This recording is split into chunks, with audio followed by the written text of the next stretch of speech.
உங்களை எந்த பொறுப்பிலே கொண்டு வந்திருக்கிறார். இந்த பொறுப்பிலே கர்த்தர் உங்களை கொண்டு வருவதற்கான தகுதியோ வாய்ப்புகளோ ஒரு காலத்திலே உங்களுடைய வாழ்க்கையில் இல்லாமல் தான் இருந்தது.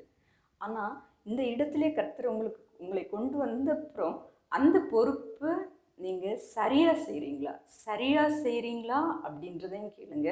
கர்த்தர் உங்களுக்கு கட்டளையிட்டதின்படி செய்கிறீங்களா, அல்லனா உங்களுடைய யோசனை உங்களுக்கு எது சரி அப்படின்னு உங்களுக்கு தோணுதோ, அல்லனா உங்களை மற்றவர்கள் எப்படிலாம் தூண்டுகிறார்களோ அப்படியெல்லாம் செயல்பட்டுட்டே இருக்கீங்களா அந்த இடத்துல?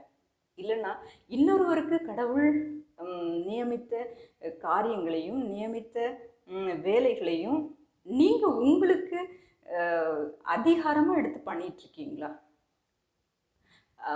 சவுல் ராஜாவுக்கு அந்த அப்படிப்பட்டதான ஒரு கீழ்ப்படியாமை தான் காணப்பட்டது.